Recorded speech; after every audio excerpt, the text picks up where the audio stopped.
Maliit? Hindi yan. Ito mga nakuha namin. Okay naman siya pala. Tayo nabawasan. Magkano? Ano yan? 1,000 dati. Parang peke, no? Dami ah. Sarap tumira dito dahil nakakahawak na.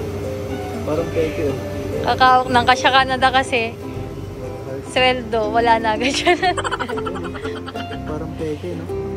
Dito kami 7-Eleven, magwawaldas kami ng tagwa $1. Ayan, ang mahal, nabawasan na eh. Nagbayad kami nung kanina. Nagbayad kami ng halos $500 ng cash. Grabe, ang daming pera pa ng $500 na cash. Ito na lang natira.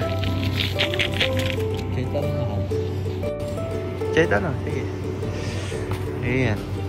Meron tayong pambili niya, no? $1 isa. Parang peke, oh. $11.98.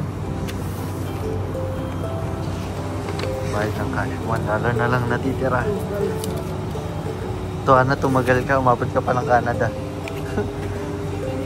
So, magbabakasali kami ni My Loves. Dahil ito na lang natira. Mag-Uber na kami ni Miles kasi binalik na namin sa sakyan. Ay, ito na ata. So, Uber na.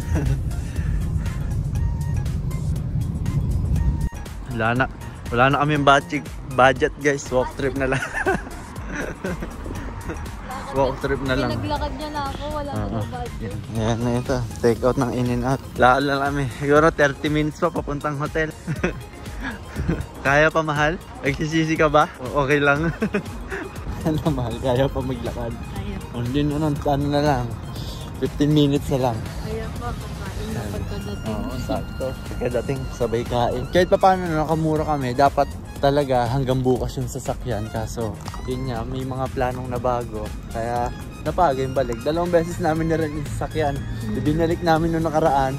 Nirent namin, same na car. Tapos, hindi naasahan na. Kanina nag-iisip pa kami kung i-rent pa ulit. Oo, kasi 1 day na lang kasi bukas, last day na namin. Tapos Sunday kasi ng maaga, flight na. So, feeling ko tomorrow, wala naman na kaming pupuntahan. Wala na So, lang kung may punta naman kami, Uber na lang. Katulad kanina, wala kami mapuntahan. Kaya, inisip namin kung i-rent pa namin ba uli yung sasakyan. Siguro sabihin, ano ba, pareho kayo ng rent. Ang gulo nyo ah. Kasi kahapon, sabi ko, ikikip ko na yung sasakyan. Same car pa rin i-rent namin. Pumayag naman. Kung ano yung ginamit namin, yung pa rin yung yung nirent namin. Dapat kasi may pupuntahan kami. Kaya hanggang ngayon lang namin may pupuntahan. Kaso hindi natuloy. Pero okay lang yun kasi biglaan lang yun eh. Kala ko mga ano. No, biglaan lang yun. Kaya matuloy man hindi, okay lang. Kaya ngayon, maglalakad na muna kami. At mag-Uber muna lang kami ni My Loves kung saan kami pupunta bukas. Ano, okay ko ngayon, My Loves? Okay naman. Wala na akong choice, charot. Malapit lang ng mula sa pinagrentahan namin hanggang dito, nasa siguro $20 na yun, Canadian. Ang lapit lang, no? $20 Canadian. Okay lang yun, mahal. Bawi na natin sa lakad. Kaya $20 binayad niya, kaya nga yung pinaglakad na niya ako. Yan, lapit lang naman kasi. Ngayon, mula dun sa In-N-Out hanggang sa hotel, Hihikain na ako. siguro nasa $10 or $12. Laari na lang natin. Bigay ko na lang sa $12. Di ba? Kala mo talaga ibibigay. Ang dami ko pa sa yung cash ah. Oh, excuse me. Ako nag-withdraw noon. Akin yan mahal. Hoy, nag-withdraw ako ng 300. Ikaw winidrawan mo ako. Cut mo na yan. Winidrawan mo ako sa BMO ah. Oo nga pala. Sa'yo na pala yan. Kulang pa nga eh. Magbabayad ka pa sa akin. Ay, mabahit pa ba ako? Utang pa nga. May utang ka pa nga. Wala, cut na yan. Cut. Finally, mahal. Nandito na tayo. Hotel namin. Parang sa ice. Ang sarap sa feeling sa paa. Sakit na ng paa ko. Ang dami ng nilakad nito. Yung sapatos ko, last pag na. Ako lang pa. Uwi na. Doon na naka-ready na kami. Yun yung mga natin. Inantay na lang namin yung aming Tesla. Model Y. 2 minutes na lang. Tesla yung nakuha. XL yung inano natin eh. No? Paano kakasya kaya yan? Enjoy ka ba? Yeah, enjoy ako. Bitin. Charot. Kala mo lang. Ang sarap maging mayaman. Para walang uwian. Nakasindang lagi. Oo. Tesla.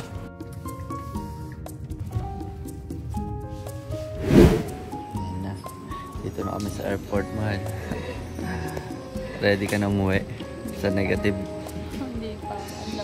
na weather. Mahal, success. Over baggage kami ni Mahal. Nagkalkal pa kami doon pero over pa rin. Pinagbigyan lang. Hirap kasi check-in yan.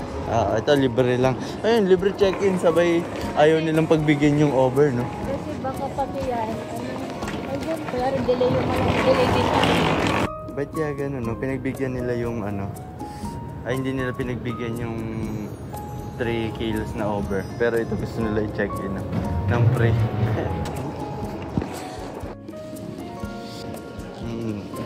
So yun guys, papakita ko sa inyo yung uwian namin. Weather. Ito yung uwian namin. Nandito kami ngayon sa Los Angeles. +6. Ayan. Ayan yung weather dito. Ito yung namin. Grabe oh. Taga-Regina kami. Oh, -30 oh. Tignan natin feels like. 15 km yung hangin. Feels like -35. Grabe, lamig niyan.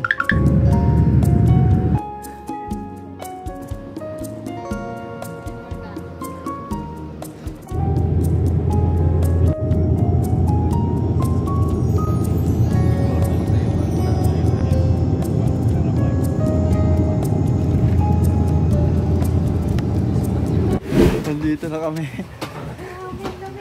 Grabe. Sabi no, nasan yung jacket mo? Wala naman. Ikaw. Binubuhigit ako sa lamig.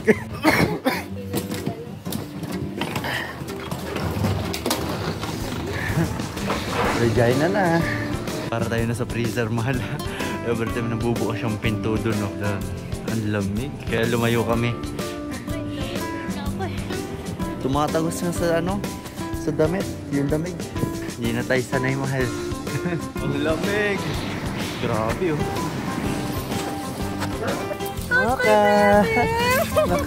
Naka-jacket. Naka-hyper mo naman. Grabe, sobrang lamig sa'yo na kamay ko. Wait, naman ka naman, girl. Grabe. -30. 36. Lamig nun ah. Hey, behave! Ay! Bakit? Sakit ng kamay ko kaagad oh. Nag-dry agad. Hintay na. Finally, dito na kami. Thank you. Thank you to. Sa pagsundol, lamig. Ito na yung binalikan namin, puro snow. Hindi, sakto yun. Lalaban naman na yun. Puro-puno na snow yung paligid. Sa akin ni My Loves. Oh. Grabe, parang kahapon. Parang kanina lang. Nasa mainit na lugar tayo. Kahapon lang, hindi ako nagdadrive ng ilang araw. Ngayon ako na nagdadrive sa snow pa. Oo, ang lamig. Grabe, ang lakas ng hangin. 30 km/h yung hangin dito. -30. Pero, isa sa Kenya, halos, tagal matuno. 10 days hindi nagamit. 10 days din nagamit, pati yung sa likod, nag-yelo. Kanina, muntik pa hindi umandar. Unang start ko, hindi parang namatay. Sabay pangalawa, buti start. Kaso, pumugak-pugak. Ang bilis ang panahon. Ang lamig. Kami hindi adaanan, no? Purong-puno yelo. Tip-tap, ito nakaraan lang. Excited pa ako sa umalis kami. Ngayon nakabalik na. Siya mag-work na siya bukas ng maaga. Ako sa gabi. Grabe, lamig. Ayun yung pick up. Nakapark doon. Sa labas, sana umaandar pa. Wala yung Ay, ito pala. Dito si Jahim. Ayan. Puro puti yung mga sakyan. Puti din po sakyan ni Steph. Grabe, lamig. Sa hangin.